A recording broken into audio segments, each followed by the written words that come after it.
प्यारे बच्चों नमस्कार। 10वीं कक्षा के विज्ञान के 10वें चैप्टर प्रकाश परावर्तन तथा अपवर्तन के दूसरे लेक्चर में आपका स्वागत है। इस लेक्चर की शुरुआत हम एक टॉपिक गोलीय दर्पण या स्फेरिकल मिरर से करेंगे। यहाँ पर हम समझेंगे कि गोलीय दर्पण किसे कहते हैं, ये कितने प्रकार का होता है। तो देखिए, इससे पहले हम समतल दर्पण के बारे में पढ़ चुके हैं। समतल दर्पण का जैसे परावर्तक पृष्ठ है, ये परावर्तक पृष्ठ जो है बिल्कुल समतल होता है, इसलिए इसको समतल दर्पण कहते हैं। पीछे के भाग पे जो है पेंट किया हुआ होता है। तो गोलीय दर्पण क्या होता है कि गोलीय दर्पण में जो परावर्तक पृष्ठ जो होता है वो गोलीय होता है, थोड़ा सा क्राउड होता है। तो ये या तो ऊपर की तरफ उभरा हुआ होता है या फिर अंदर की तरफ दबा हुआ होता है। तो हम ये कह सकते हैं कि गोलीय दर्पण क्या होता है कि ऐसे दर्पण जिनका परावर्तक पृष्ठ क्या हो, गोलीय हो, यानी इस तरह से मुड़े हुए हो, ऐसा दर्पण क्या कहलाता है, गोलीय दर्पण कहलाता है। तो मुख्य रूप से गोलीय दर्पण जो दो प्रकार के होते हैं। कौन कौन से? अवतल दर्पण, जिसको इंग्लिश में कनकेव मिरर कहते हैं, और दूसरा होता है उत्तल दर्पण, जिसको कन्वेक्स मिरर कहते हैं। और सबसे पहले हम ये जानते हैं कि अवतल दर्पण या कनकेव मिरर क्या होता है। जैसे मेरे हाथ में कनकेव मिरर ही है, इसका देखिए ध्यान से कि जो परावर्तक पृष्ठ जो है वो अंदर की तरफ दबा हुआ है। तो ऐसा दर्पण क्या कहलाता है? अवतल दर्पण कहलाता है। वह गोलीय दर्पण जिसका परावर्तक पृष्ठ अंदर की ओर दबा हो, उसे हम क्या कहते हैं? अवतल दर्पण कहते हैं। अब देखिए, अवतल दर्पण को ये तो मैंने आपको वैसे दिखा दिया है, और अगर इसको कॉपी अपने नोट्स में दिखाना हो तो हम कैसे दिखाएंगे? इस तरह से एक गोल दर्पण बनाएंगे और इसके पीछे के भाग को हम पेंट कर देंगे। जैसे पीछे का भाग जो पेंट होता है उसको हम इस तरह से दिखाते हैं, और जो आगे का हिस्सा जो है, अंदर से दबा हुआ हिस्सा जो है, ये परावर्तक पृष्ठ है। और दूसरा जो है उत्तल दर्पण। उत्तल दर्पण में क्या है कि जिसका परावर्तक पृष्ठ जो है बाहर की ओर उभरा हुआ हो, वो उत्तल दर्पण कहलाता है। ऐसा दर्पण या वह गोलीय दर्पण जिसका परावर्तक पृष्ठ बाहर की ओर उभरा हो, वह उत्तल दर्पण कहलाता है। इसको जो है हम इस तरह से ड्रा करते हैं।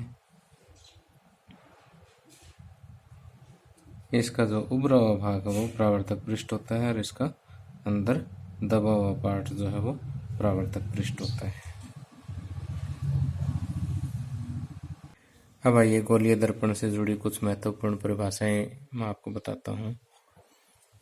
ये परिभाषाएं जो है एग्जामिनेशन पॉइंट ऑफ व्यू से भी काफ़ी इम्पोर्टेंट है, और आगे के कंसेप्ट्स को समझने के लिए भी बहुत ज़रूरी है। तो सबसे पहले आता है कि दर्पण का ध्रुव या पोल किसे कहते हैं। अब दर्पण का जो परावर्तक पृष्ठ जो होता है, इस परावर्तक पृष्ठ का जो केंद्र है, ये दर्पण का ध्रुव कहलाता है। अगर हम उत्तल दर्पण की बात करें उसमें भी सेम केस है कि परावर्तक पृष्ठ है, इस परावर्तक पृष्ठ का जो केंद्र है ये दर्पण का ध्रुव कहलाता है। तो इसको हम लिखेंगे कि गोलीय दर्पण के परावर्तक पृष्ठ के केंद्र को दर्पण का ध्रुव कहते हैं।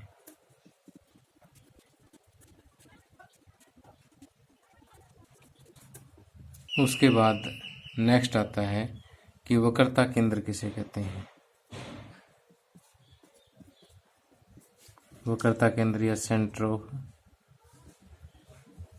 कर्वेचर। इसको समझने के लिए देखिए कि हम ये मान के चलते हैं कि गोलीय दर्पण का जो परावर्तक पृष्ठ है किसी न किसी गोले का हिस्सा है। तो इसको ज़्यादा अच्छे से समझने के लिए देखिए कि ये हमारे पास एक कोई गोला है। इस गोले का एक हिस्सा इस तरह से हम कट करके जो है इसका एक पार्ट अलग कर लेते हैं। जैसे ये मैंने पहले से थोड़ा काट के रखा हुआ है। ओके, ठीक है। तो ये बाकी गोला एक बार मैं साइड में रख देता हूँ। अब ये जो एक हिस्सा है, इसका अगर हम अंदर का भाग परावर्तक बना देते हैं, जो अंदर दबा हुआ भाग परावर्तक बना देते हैं, तो ये अवतल दर्पण बन जाता है। और बाहर का भाग अगर हम परावर्तक बना देते हैं तो ये उत्तल दर्पण बन जाता है। तो वक्रता केंद्र क्या होता है कि दर्पण जो है जिस गोले का भाग होता है, दर्पण जिस गोले का भाग होता है, उस गोले का जो केंद्र है वो क्या कहलाता है? वक्रता केंद्र कहलाता है। तो इसका केंद्र कहाँ होगा? यहाँ होगा। तो आप समझ गए होंगे कि गोलीय दर्पण का परावर्तक पृष्ठ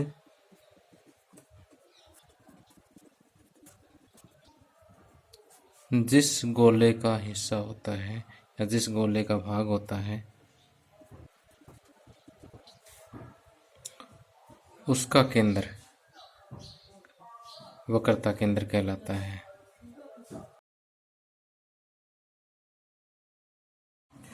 यदि हम इसे चित्र के माध्यम से समझें तो देखिए कि ये हमारे पास एक अवतल दर्पण है। अब अवतल दर्पण देखिए, मान लीजिए कि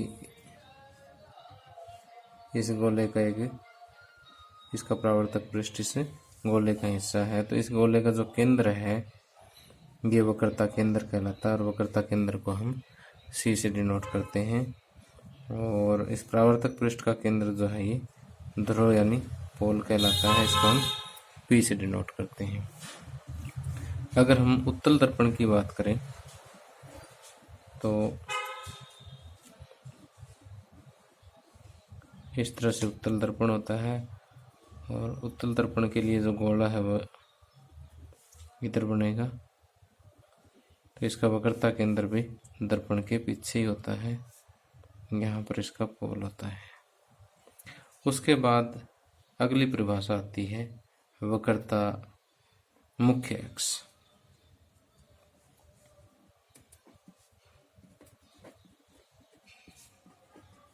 मुख्य अक्ष जिसको इंग्लिश में प्रिंसिपल एक्सिस कहते हैं, प्रिंसिपल एक्सिस। अब देखिए कि ध्रुव को केंद्र से मिलाने वाली जो सीधी रेखा है, यह हम ये कहें कि ध्रुव और केंद्र से गुजरने वाली सीधी रेखा जो है वो क्या कहलाती है? मुख्य अक्ष कहलाती है। ध्रुव और केंद्र से गुजरने वाली सीधी रेखा मुख्य अक्ष कहलाती है। ये मुख्य अक्ष की परिभाषा में इस तरह से लिख सकते हैं कि गोलीय दर्पण की ध्रुव तथा वक्रता केंद्र से गुजरने वाली सीधी रेखा मुख्य अक्ष कहलाती है।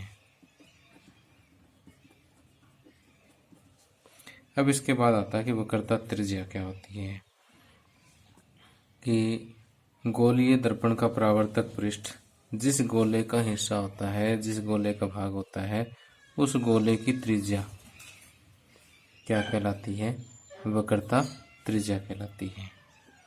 और इधर हम देखें तो देखिए ये परावर्तक पृष्ठ इस गोले का हिस्सा है, इस गोले की त्रिज्या जो है वो क्या कहलाएगी? वक्रता त्रिज्या या रेडियस ऑफ कर्वेचर कहलाएगी। गोलीय दर्पण का परावर्तक पृष्ठ जिस गोले का भाग होता है, उस गोले की त्रिज्या वक्रता त्रिज्या कहलाती है। और अब लास्ट आता है कि दर्पण का द्वारक किसे कहते हैं। तो देखिए कि यदि हम इस दर्पण को इस तरह से रखते हैं तो जो इस तरह से गोलीय दर्पण की वृत्ताकार सीमा है, इस गोलीय दर्पण की वृत्ताकार सीमा का जो प्रभावी व्यास है, इसका जो व्यास है वो क्या कहलाता है? दर्पण का द्वारक कहलाता है। अगर इसको हम सीधा पेपर में ड्रा करें तो जैसे ये एक हमारे पास अवतल दर्पण है, तो यहाँ से लेकर यहाँ तक की जो दूरी है ये क्या कहलाती है? दर्पण का द्वारक कहलाती है। जैसे मैं इसको ए बी से डिनोट कर सकता हूँ, तो ए बी क्या हो गया, इस दर्पण का द्वारक हो गया। इसी तरह से जैसे इसको मैं पी और इसको क्यू कहूँ, तो ये जो पी क्यू जो दूरी है ये इस दर्पण का द्वारक है।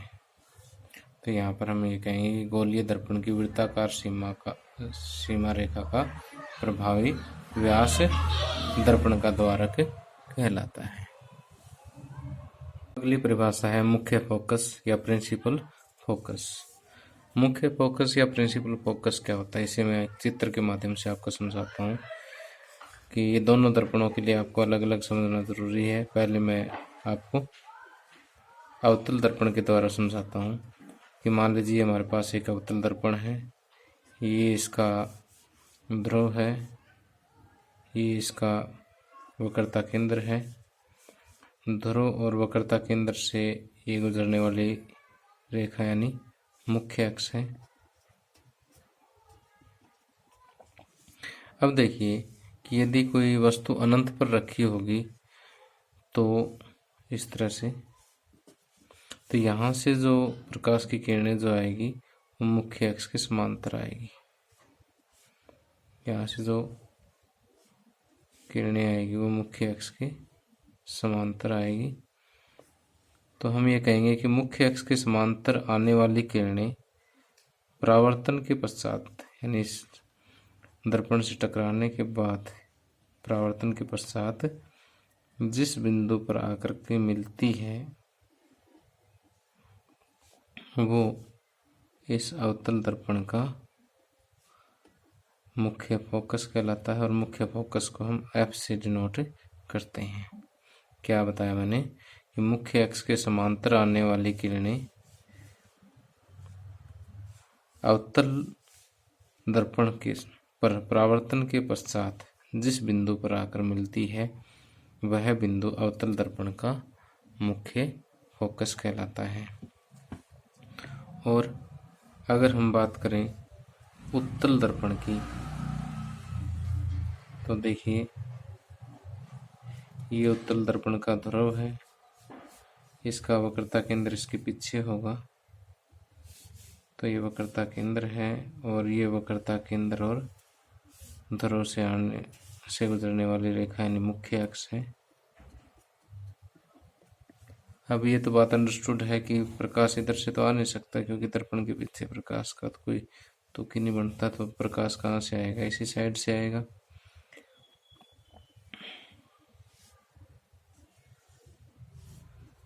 तो ये मुख्य अक्ष के समांतर इस तरह से किरणें आ रही है। अब देखिए कि ये यहाँ से टकराने के बाद वापस मुड़ जाती है ऐसे,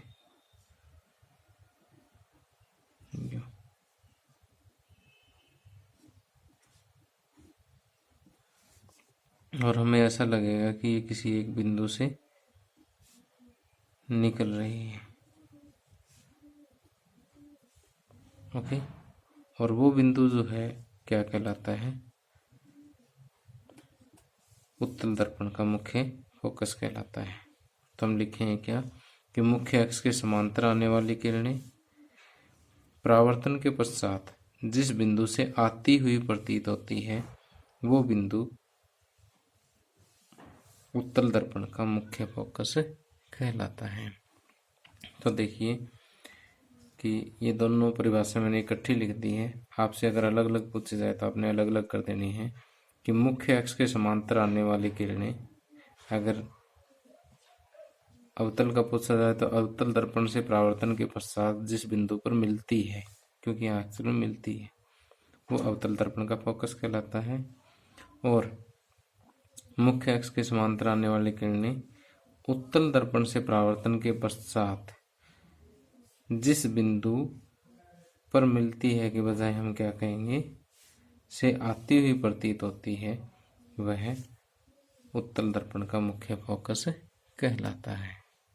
ठीक, अगर आपको सीधा मुख्य फोकस की परिभाषा पूछी जाए, उसमें उत्तल दर्पण या अवतल दर्पण या उत्तल दर्पण की बात ना की हो, तो आप सीधा लिख दें कि मुख्य अक्ष के समांतर आने वाली किरणें परावर्तन के पश्चात जिस बिंदु पर मिलती है या जिस बिंदु से आती हुई प्रतीत होती है वह मुख्य फोकस कहलाता है।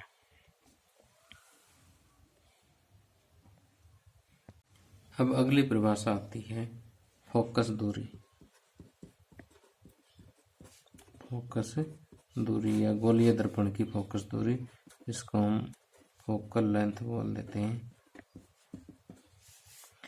अब देखिए कि ध्रुव और फोकस के बीच की जो दूरी है ये क्या कहलाती है? फोकस दूरी कहलाती है। इसको स्मॉल f से डिनोट करते हैं। ध्रुव और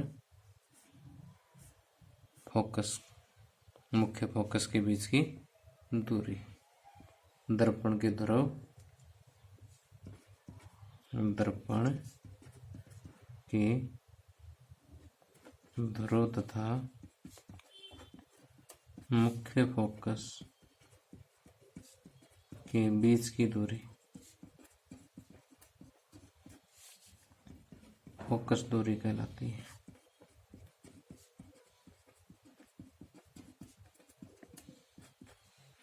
अब देखिए कि जो मुख्य फोकस होता है वो ध्रुव और वक्रता केंद्र के बिल्कुल बीच में होता है।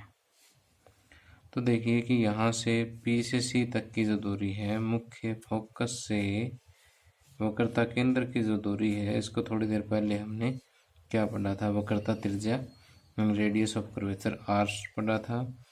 और P से F की जो दूरी है, P से F की जो दूरी है, इसको हम क्या पढ़ रहे हैं अभी? फोकस दूरी पढ़ रहे हैं।